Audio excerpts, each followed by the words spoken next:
Tourism is one of the world's major economic sectors, and the last year and a half has been nothing short of a nightmare as a result of the COVID-19 pandemic. The severe economic consequences of lockdowns and major restrictions on national and international movement which were implemented are expected to be felt for some time, even after being lifted. Here in Barbados, tourism remains the lifeblood of the local economy.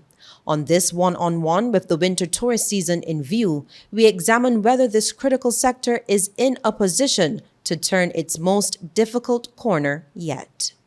And a very good evening to you. My special guest is the chairman of the Barbados Hotel and Tourism Association, Mr. Geoffrey Roach. Thank you so much for joining us. Good evening, and thank you for having me. You're most welcome. Now, I want to start by you telling me in your own words. I want you to describe for me the last 19 months for the tourism sector. Oh, wow. Well, it's been turbulent. We all know tourism is the mainstay of our economy. So tourism contributes approximately 40% of the GDP. And in March, when we had our first case of COVID, we plummeted from, because we're coming out of our cruise and tourism season, and we plummeted from, fairly high occupancies and the visitorship through cruise vessels to 40 hotels, occupancies that were in the single digits. Cruise went belly up. I mean, there were no cruise ships coming. With that, of course, that quite a few persons in the industry would have been laid off, but not just in the accommodation sector, but it rippled across the entire tourism industry. So when we look at our membership, which cuts across tour operators, destination management companies, car rentals, restaurants, that impact was felt by just about every operator. And not just in the BHTA's membership, but across any player within tourism. With our car rentals, for example, we have members who, just to keep their operations afloat, had to sell off their fleets. Well, not the full fleets, of course, but had to sell some of the assets. And the impact of that certainly is going to be felt going forward. So it's been a very rough period. Truth is that we're starting to see some green shoots, so we're very happy for that. I want to go back to a few Sundays ago. The BHTA issued a press statement saying that it's time to make vaccinations mandatory for all employees in the hospitality sector, which is deemed high risk. Now, since that statement, Prime Minister Mia Amor Motley would have announced that government is moving towards the establishment of safe zones, which will target healthcare workers and those in the tourism and education sectors in the first instance. How does your membership feel about this move? Well, the membership, from the response we've had so far, are excited by the safe zone concept. Of course, the issue for us is seeing what the guidance notes speak to and understanding how it is going to work. The position that we took on mandatory vaccines was as a result of meeting with the members and having a discussion many months ago about how the membership wanted to go on this issue. Because we certainly felt that knowing our industry and a number of factors. First of all, when you look at the industry, we have a lot of persons who work in close proximity to each other. So let's take a kitchen, for example. You're working in a kitchen, you can't stand 6 feet apart, right? People are moving around trying to get breakfast, lunch, dinner, etc., prepared to get out to the guests, right? So it's virtually impossible in some settings to adhere strictly to all the protocol requirements. The other thing is that we also have a large number of visitors who are coming from source markets where the vaccination rate is a lot higher than it is in Barbados. And we have had a number of persons inquiring about the vaccination rate in the properties as well as in Barbados, right? So for us, we've certainly felt that the route to go for tourism was to have mandatory vaccination. We respect the position that the government has taken, but we still believe that we have to seek every opportunity to increase the vaccination rate within the industry. We have had a number of situations arise as well. I talked about the kitchens earlier. We have one member whose entire kitchen was closed because one of their staff tested positive for COVID. And as a result, everybody had to come off the line and quarantine until they had test results back. So that's really disrupted the operation for a little while. In terms of the response to that call, though, for mandatory vaccinations, what has been your feedback been like? Well, feedback from the membership has been strong. I believe that in the members' teams themselves, there's still some resistance to the mandatory vaccine. What I would say is that I think across our membership at large, there's been a lot of education and awareness undertaken by the by the teams. So we've had members who brought in doctors, medical professionals, psychologists, etc., to talk to the staff, right, to help build their awareness of the vaccine and what it can do for you potentially. Some members have reported very good responses to that, some not so good. So I think across the membership at large, there's still a drive on to get the vaccination rates up. We can do some more education, yes, but the truth is that at this stage, there's been so much education undertaken that I believe that those persons who are on the fence, who wanted to have some concerns addressed, by now have had those addressed and have stepped forward to take the vaccine. You've also made the call in by you, I mean the BHTA, for vaccination passports. What will happen there? Because you're looking at having fully vaccinated persons being able to move freely around restaurants, bars, etc. Yes. So our view is that,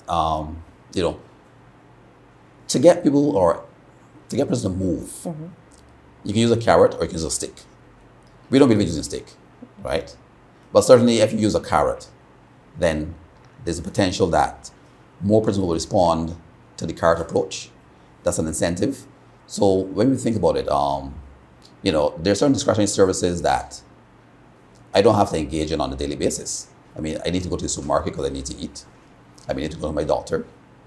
But do I need to go to the gym or to a restaurant or the cinema? I don't have to, right? But recognizing that people want to get out and engage in these activities, right? Then certainly we think that by all means we should consider vaccine passports for certain discretionary services.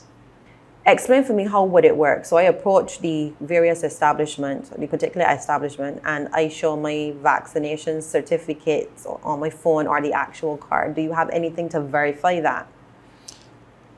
We don't have, but we believe that this is a national program, right? And definitely has to be technology driven, That's the way of the world now. I know that there is some discussion among some persons locally to move in that direction, right? But it would be remiss of me to say what they've shared with me because it's not public knowledge yet. But I think that that's a route that we need to go. And technology-driven persons using their phones, because most of us have a smartphone now. Of course, you would have to make consideration for persons who might not have a smartphone or device, who might want to access services. But I think the logistics of it can be fleshed out, right? But the truth is that, access being admitted only on presentation of that passport. Okay. Now, speaking of fully vaccinated travelers no longer need to be tested on arrival, and once they have a negative PCR test, and they would not be required to quarantine. This is a major ease in restrictions. What has the feedback been like? I know it's only been a few days. Yes, it's been positive from members. I've gotten some reports that there have been calls from persons overseas to say, wow, great, we're happy to see this, right? So our anticipation is that some of the persons who were sitting on the fence about traveling because of the stringent restrictions will potentially go ahead and book their flights now and take a trip to Barbados. The truth is that when we look at it, it's that particular change has had two effects, because for persons, particularly locals, who would have been traveling during this time, on returning to the island, they have had to quarantine, right? They no longer have to quarantine. So some properties, I'm aware, would have had some pretty good business coming out of locals having to quarantine. With that change, they're going to lose that business, right? So there's an upside and a downside. Of course. But the hope that we have certainly is that for the source markets, for people who want to come to Barbados for vacation, that in the medium term, those numbers will pick up enough that, that loss of business from quarantining locals, in particular locals, will counter that so that there'll be a net increase overall. Going back to your press statement, you were reporting that there's been an increase in cancellations as a result of what some consider to be the island's low vaccination rate. And where are we in terms of those cancellations? I know that we had the the testing and the quarantine period being removed, but where are we regarding the cancellations? Well, with the cancellations, we have, up to last week, we were still seeing some cancellations. Now, I know there's been some discussion about forward bookings being positive versus cancellations. And the truth is that we got to take it in context. The two are not mutually exclusive. Yeah? So we can have forward bookings that are looking positive, but while that's taking place, we can still be having cancellations, right? Which we have been having, right? So I'll quote for you one of my members just last week actually called to update me and said that, I remember this is October. Right. They're going to close October at 59% occupancy when early in the month they were looking at the high 60s, right? So 59%, you'll say, okay, it's still pretty good, but it could have been better, right? So, and especially at a time when, we're talking about trying to get as many people back to work as possible, right? The more bookings we can hold on to, the better for us, because it means we can bring more of our team back out to work, ease the burden on families, and as the premise always says, lives and livelihoods. Right. Yeah. So get people back to a state of normalcy in terms of their earning potential. The truth is that we've had feedback from a number of members on cancellations for a number of different reasons. Some persons have cited the curfew, some have cited the protocols, some have cited simply their discomfort at this time with the situation, right, and uncertainty. So if you allow me to, I'll just read one of the pieces of correspondence that came into us. And I'm not going to name any names, I'm not going to name the hotel, I'm not going to name the visitor. But it says, hope all is well with you. Thanks so much for your email and the offer of extending the payment and option terms. It's such a tough one, as somebody like Mr. X is really sociable, as you know, and enjoys going out and meeting friends. Also, his daughters booked into Hotel Y, and he wanted to meet them some evenings, which under the current guidelines, he can't. I know it could all change, but he doesn't believe it will, or trust that the Barbados government will lessen the restrictions. That's before the change for the airport. Right. Yeah. He doesn't want any restrictions, and I'm not saying we agree with that either. Right. But he's saying he doesn't want any restrictions. He's okay with mask wearing, but being told he can have last serving at 8:45 isn't how he wants the holiday. I think for people who want a holiday and are happy to stay around the hotel, they really wouldn't notice much difference. But for clients like Mr. X, who have holidayed for years on the island, it's not what he wants. They are late night people, right? And then it goes on to close by saying, I'm very sorry, and addressing the hotelier. He's gutted. He loves Barbados and staying with you. I will return, but he has said not this year. Right. And is that something the BHTA wants to see, a removal of the curfew? Well, we believe that, an extension even to the curfew would help. So if the curfew is extended to maybe 11 midnight, then we believe that relaxation would be fine for some of the visitors, and certainly as well for the members. Because if you think about it, standalone restaurants, for example, right? Many restaurants under normal circumstances will close around 11, right? This early closure means that there are less servings.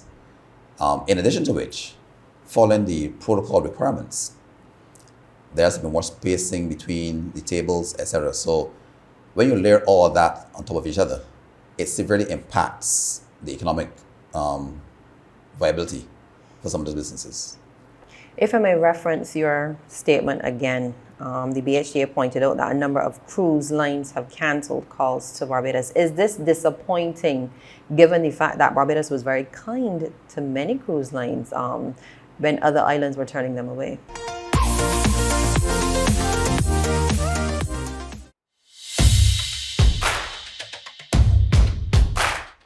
Working in a school environment lends itself to close contact no matter how careful we try to be. However, in this pandemic, we have implemented public health policies and measures in schools to protect everyone by installing hand sanitization stations, body temperature checks, and properly ventilated classrooms. While we continue to practice proper hygiene, physical distancing, and wearing masks properly by covering nose and mouth, we should still be concerned about the highly transmissible COVID-19 variants like Delta, which spreads rapidly, resulting in severe illness. Vaccines are tested for safety under very strict regulations. Vaccines are safe and they work. This message has been brought to you by the Ministry of Education, Technological and Vocational Training, the Ministry of Health and Wellness, and the Pan American Health Organization.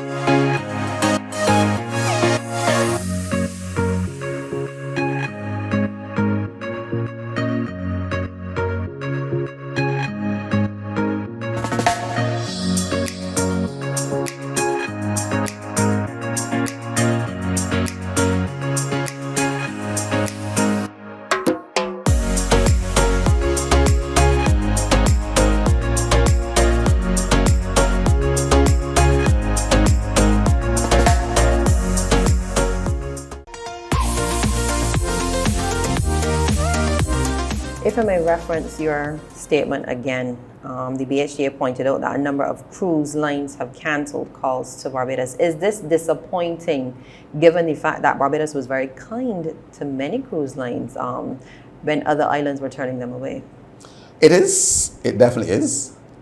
But it doesn't come as a surprise to me. Because I believe that at the end of the day, when the cruise lines made the decision to resume sailing, you recall that they initially started sailing out of Caribbean ports because of the no-sail order in the US, right? There are a number of challenges with that because the airlift, first of all, into some of the Caribbean ports is significantly reduced compared to a hub such as Miami or Fort Lauderdale, right? So I didn't expect that we would see the same level of occupancy on board the vessels. But in terms of the cancellations, I think what was always expected is that the lines would do what was in their interest to keep their businesses afloat. No pun intended, right? And the protocols that we have in Barbados, I understand totally the reason for them, right? But when you're in a space where you have other destinations within the region who are applying less stringent protocols and the lines can pick and choose, then they're certainly likely to pick those destinations where the protocols are not as stringent. And that's what we saw happening. So we lost quite a few lines. I think one of the first lines, I don't want to call too many names, but one of the first lines that we lost was Equinox in terms of major numbers of on board the ship. And I believe at the last check that I made, the total capacity that we had lost was about 36,000 berths, which is beds. We've had subsequent cancellations since that time. So it's been an ongoing issue. Is there any way for us to recapture those cruise lines? Well, I believe there is. And I believe that work is ongoing now. The BTMI, who I want to say certainly has done a fantastic job throughout this, has been in discussion with the cruise lines, along with the port, Barbados Port Inc. And I believe they've made some headway into those negotiations to try to secure some of that business. And I think if I can speak a little bit to cruise, because with the cruise business, we have to break that down into home porting business and what we call port of call business, or what some people say is transit business. And the home porting business, I think from fairly early on, that business was fairly secure, right? Because most of the people are going flying into Barbados. They would have gone through having a PCR test, for entry protocols by air. And I believe most of those lines, if not all those lines, that had indicated their plan to include Barbados in the winter itinerary are still on the cards. The real risk that we faced was with the transit calls, which are more the American vessels, where they were looking more at antigen testing or PCR testing for persons embarking, whereas our standard required persons embarking a vessel to have had a negative PCR test, right? And many lines weren't willing to change that, right?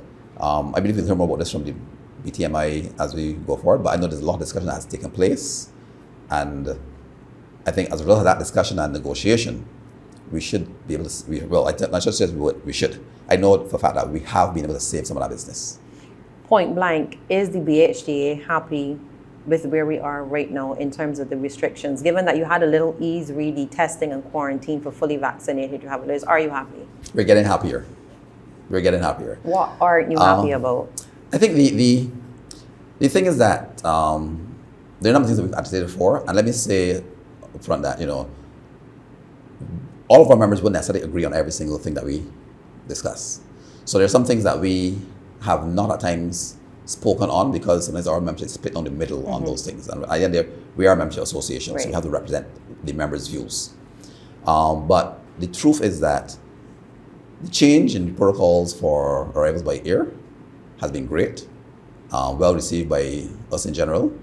But there are a number of things that we would like to see given consideration. I'm not saying we're saying they have to change, but given consideration.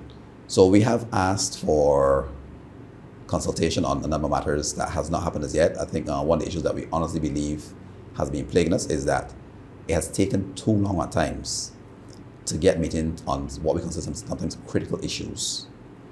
We're hoping that will change. So on the cards now, I know there's discussion on isolation on property. That has been mooted. We have some discussion on that. I think once we can finish off by dotting the I's and crossing the T's, we'll be even happier than we are now.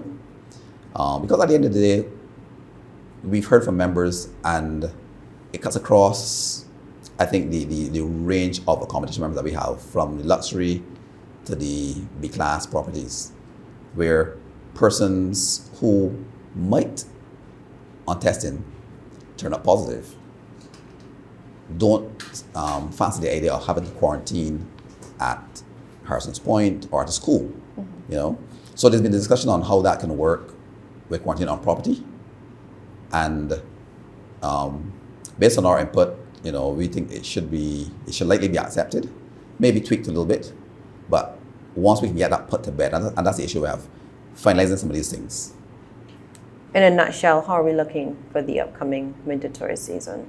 Well, for this season, I think that we are looking on the upside, definitely. When I look at the last set of numbers that we had from our membership, going forward into November, December, we are seeing occupancies at this time that are north of 50%, 59%.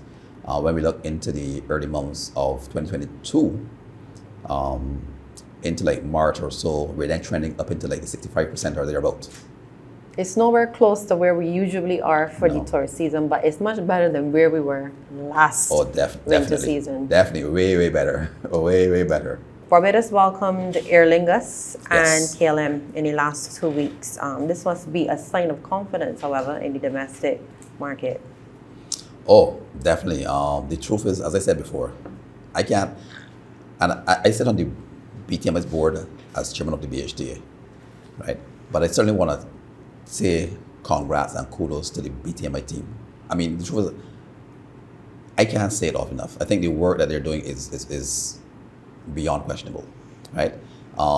to get the new airlines is at a time like this, I think it is testimony to how the markets view Barbados, right? And I'll give you a quick little story, but the ability to attract those airlines certainly opens additional gateways to Barbados. You know, I think that there's been an interest in Barbados, I think, for a long time across the length and breadth of the world. But we aren't always able to attract visitors because of, you know, air routes that aren't existent, etc. So having those two particular airlines, KLM and Aer Lingus, is great for our product. You know, I remember in a previous job being in Cyprus on training, and one of the young ladies from Cyprus said to me, "So Geoffrey, where are you from?" And I said, "Barbados." And when I said that, her mouth dropped open. And I said to her, "But you know about Barbados?" And she said, "Yes, it's every Cypriot girl's dream to go to Barbados for her honeymoon." Really? And I was blown away. I was honestly blown away by that, because I never thought for a minute that there was that much awareness of Barbados in the Mediterranean. But clearly there is, right? So, you know, the question begs is, okay, if we can open more routes, what is the potential for Barbados? You know? So I'm extremely happy with the new airlift that's coming to Barbados. How are we looking now in terms of our various source markets? I know you said that some of your members are reporting late 50s in terms of occupancy levels, but how are we looking, generally speaking, across the source markets? Across the source markets, we are doing, I think, fantastically well.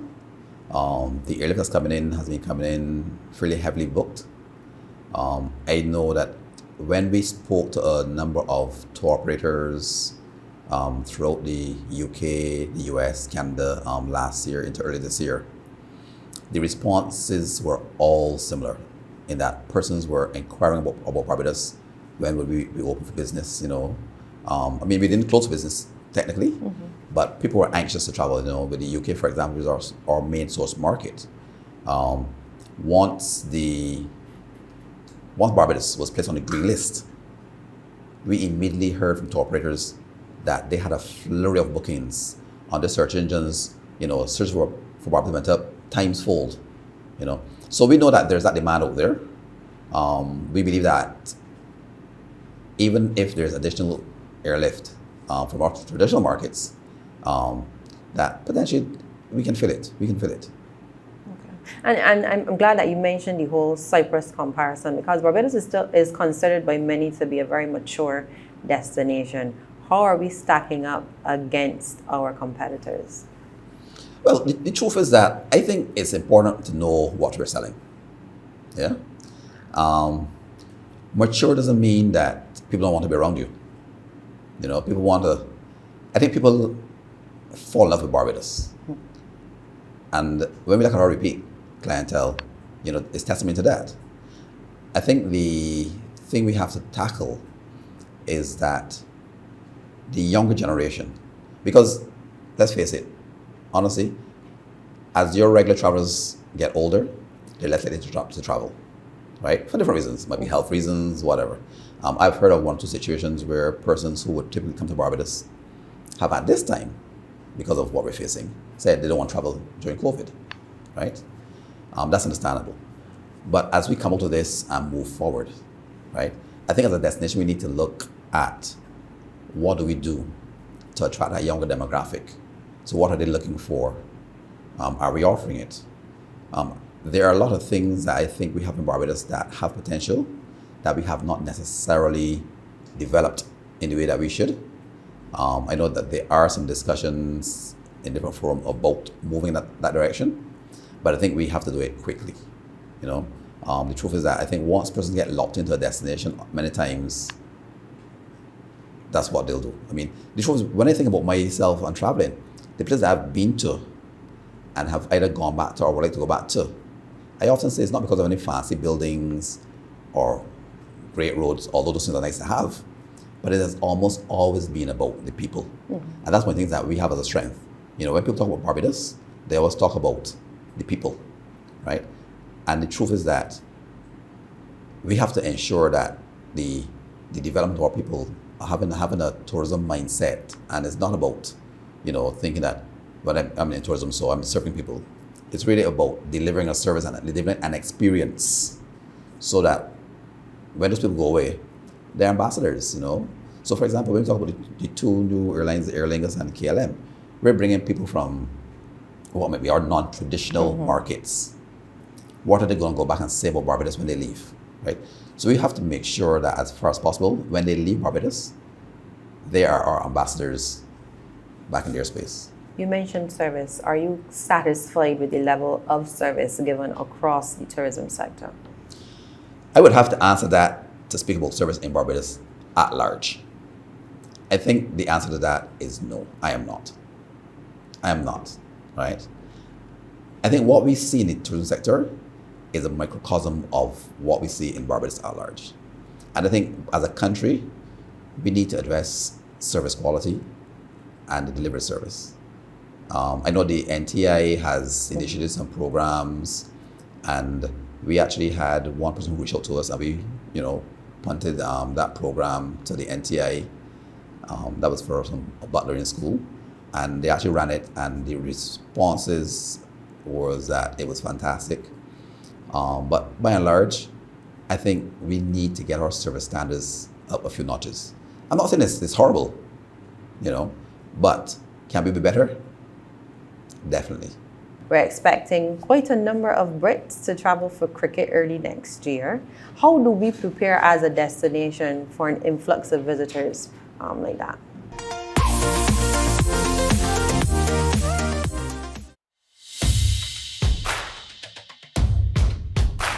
Vaccines have both protected and kept children healthy from serious illnesses such as whooping cough, measles, crippling diseases like polio, and others.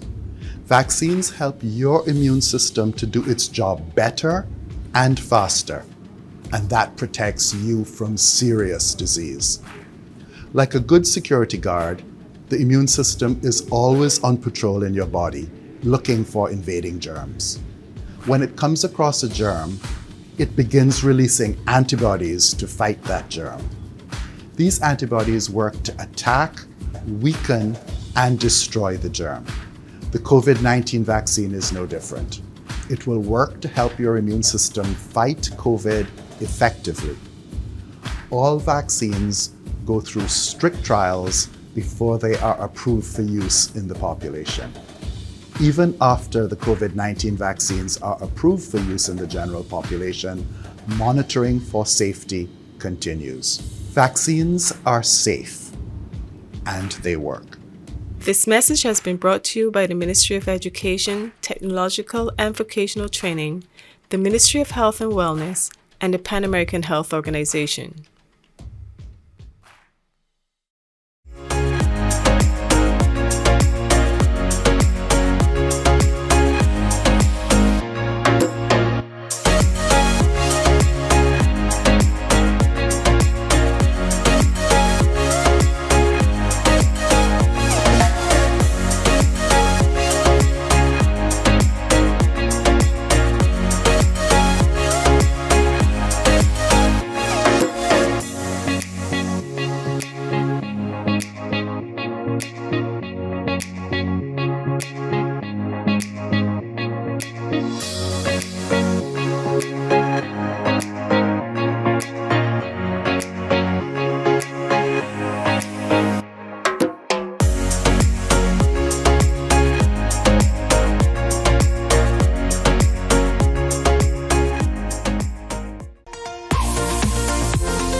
We're expecting quite a number of Brits to travel for cricket early next year.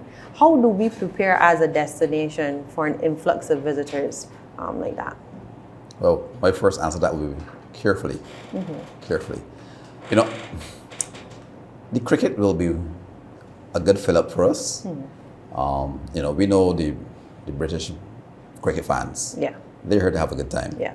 No doubt about it, right?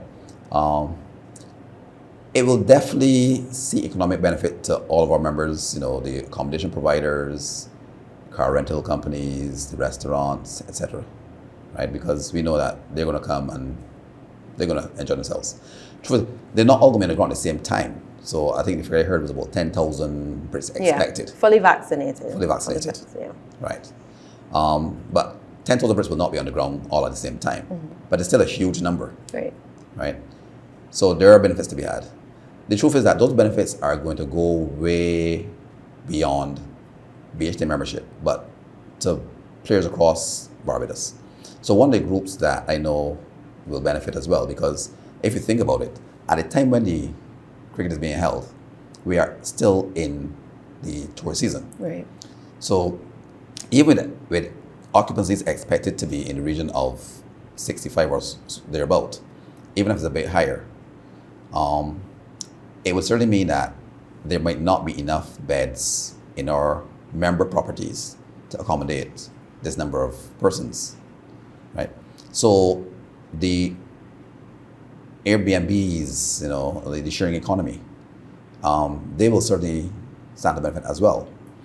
The truth is that some persons don't like to admit it, but they're here to stay. They're not going anywhere, right? That sector is an established sector that is going to be around for a long, long time. We've actually had discussions with them as well on how we can collaborate, because at the end of the day, recognizing that persons who come into Barbados, whether they're staying at one of our members' properties or they're staying at Airbnb, they are visiting Barbados. And the visitor experience is important, regardless of where you're staying, right? So we've had collaborations with BHTA, which is the governing body, right? And we'll probably have some more discussions with them, but they will benefit as well, right? I think what is going to be very important is ensuring that the protocols are adhered to for both locals who want to go to the matches, as well as for the Brits who are here. When we spoke earlier about getting the vaccination rate up, I certainly believe that having cricket in Barbados could be one of those carrots to help get the vaccination rates up. Because there are a lot of people who, from my time of going to cricket, people go to cricket and have a grand old time. If you are going to go to cricket, and I'm not saying this is the case, but every requirement is that you have to be fully vaccinated, then, and I believe they did say that that's a requirement. Yes. Right? So those persons who are not vaccinated at this point, who want to enjoy the games at Kensington, would have to take the steps to get vaccinated. But what it says that they have to think as well, because remember, you're only considered fully vaccinated 2 weeks after the second dose of the two-dose regime. So, Now, I want to look at something that Bajans have been enjoying, the staycation rates. Yes. Obviously, we did not have many visitors over the last 19 months. So Barbadians were taking advantage of the offers from the hotels and restaurants. However, locals believe that it's only in a situation like this that they're really able to enjoy the island's tourism product. How do you respond? Well, it's regrettable that, that's the view, because staycation has been in play in Barbados for many, many, many years. A lot of our properties offer staycation year after year. I think what tends to happen, though, is that you'll find that during the winter season, when we have an influx of visitors, there's less focus on staycation. Not that we don't offer it, but there's less focus on it because that's when you have, a lot of business coming in. In the summer months, there are a number of properties that will push the staycation more, right? Because that's when you have the availability. I think what has happened is that because of where we were, right? A lot of Barbadians became a lot more aware of staycation programs that were being run by hotels. I have friends who would normally travel during summer, and the truth is that, we are pretty well traveled. So we will leave Barbados and we'll go to Canada and the US and England and everywhere, right? But oftentimes we don't think about taking a vacation at home, right? So I think that because a lot of persons could not travel, but still wanted that break, right? Person then opted to take a staycation, and word spread, so persons would then, convey to other friends that, I did staycation at X property and, had a good experience. And there was a groundswell. So more and more locals, I think, end up taking vacations in Barbados away from their homes, And the place to do that is at a member property. And what has been the feedback from your member properties? Oh, it's been tremendous. It's been tremendous. I know some properties that during the period of last year would have indicated that their occupancies were quite good. And in large measure, because remember, we fell to occupancies of 9%, and they're about maybe a little bit higher in some cases. If we rely on visitors from our source markets only, right? But because we had an influx of staycation business, some properties actually had occupancies north of 50%, 60%, right? So it's great. But it's also good because I think what we need to do in the island is to get persons to understand the tourism product more. And being exposed to it is a big part of that, right? So I'm happy that during the unfortunate circumstance that we faced, that a lot more locals could actually come out and enjoy the properties, right? As the BHTA, we've actually embarked on a program. We commenced it about 3 months ago, starting with a webinar, but we're running a webinar series. And then we're also running a number of radio ads. I should say radio ads, but radio spots, right? Half-hour spots on a number of radio stations. Just to talk about the industry and field questions from callers, about what's going on in the industry, help clarify things for them. We have our next webinar is actually going to be on the 18th of November. And that webinar, we're going to be speaking about tourism development and whether it's sustainable or not. Because the truth is, we need to put these topics on the table for Barbadians so that people start to understand what's going on, how the industry works, how far-reaching the industry is in terms of its impact. There's a concept called the tourism tree, which looks at, if you think about the tree, it has the roots, it has the trunk, it has the branches. And with the tourism tree, you look at the roots, and the roots represent, let's say, the traffic from the UK, from Canada, etc. And these are the things that feed the tourism product. And then, the trunk, you talk about things like research and marketing, etc.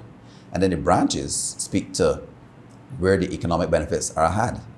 And if you took, let's say, accommodation might be the main branch or one of the main branches of the tree. But then from that branch, you will have things like maintenance services, food and beverage, right? There's so many other things that rely on tourism that we don't traditionally think about as relying on tourism. When you look at tourism tree in its detail, it cuts across many, many, many, many services and products in Barbados. Do you think that tourists appreciate the experience of a rum shop a lot more? Because I know that the BTMI, for instance, they were pushing that whole country feel to get out and enjoy Barbados and the culture of its people. I think they do. I think they definitely do. I think one of the things that visitors are looking for, they're looking for authentic experiences. They're looking for the real Barbados. You want to feel part of the community. So while they might take a vacation and they might be happy to sit in a restaurant and, eat a fancy meal, it's a different experience to go to a rum shop and sit down and have a rum and coke and eat a cutter, and engage with the local community, right? And people love that. People love that. So I think the rum shop experience, along with many other things, are things that we need to develop a whole lot more as part of the tourism product. And what are we doing to make ourselves more attractive? Well, what we will do certainly as the BHTA is that we will work very closely with the BTMI as the marketing agency on the initiatives that they have in train. So currently there's actually a US roadshow that's taking place, and we're participating in that. Following the US roadshow, there is the World Travel Market, and I am aware that a number of our members are going to be going up to the UK for World Travel Market. Following that, there is the UK Roadshow, and again, we're going to take part in that as well. Also, IMEX, and IMEX is a conference that caters to meetings and incentives groups. And we again are going to be there for that. Because at the end of the day, what it is about is ensuring that we maintain our presence in the space. You know, you don't want the shows to be taking place and Barbados not be present, right? And then I should also mention that a few weeks ago, there was the Florida Caribbean Cruise Association Cruise Conference in Panama. And I know that, again, there were representatives from our membership who were there at that show. So I think being part of all these events is crucial so that people know that Barbados is open for business. And aside from that, I know among members, we always boast of having a high repeat guest clientele. And that's good for us in some regards. It's not so good in some others. But I think how it serves us well is that those persons who've been to Barbados repeatedly have a relationship with the places where they stay. So it's much easier for the accommodation providers to engage with them and have a conversation with them on a personal level, right? So, I mean, if I've been to a place once, I don't feel like I know you, right? But having been here 10 or 15 times or even more, right? I know there are many members who can pick up the telephone and speak to someone who stays with them and have a very personal conversation. And I think doing that actually helps to keep them abreast of what's happening in Barbados and keeps them locked in to the destination. Now, you've taken over the chairmanship of the BHTA at a most difficult time. From where you sit, during your tenure, what do you want for tourism in Barbados? I would like for there to be a greater appreciation of the role tourism plays in Barbados's economic development. I think too often it is thought that tourism is a handful of people, right? And it's not. Again, when I spoke with tourism trade, I don't want to talk about it some more. But the programs that we're running now, the awareness programs, was one of the things that I wanted to do from day one. Of course, coming in COVID, you know, we didn't get up and running at the same time. But my hope is that will bear some fruit, because we need to have a sustainable tourism industry. And sustainability doesn't just speak to, because oftentimes people think about sustainability as, you know, environmental, but financially, your human resources, right? So ensuring that as the tourism industry survives, we have people who are coming in the industry who have a good appreciation for the industry, to understand what it's about, and are able to come in and help take it to the next level, you know? So when you look at things like the NTI, I mean, I wholeheartedly support what they're doing, you know, but we also have to go beyond that and look at what's happening in schools, in the education system. Are we preparing our young people to make a meaningful contribution to develop the industry as we move forward? Mr. Roach, thank you so much for talking to us. I really appreciate it. Thank you for having me. It's been a pleasure. You're most welcome. That is Mr. Geoffrey Roach, the chairman of the Barbados Hotel and Tourism Association. I am Lisa Lord, and this was One on One. Do have yourself a wonderful evening.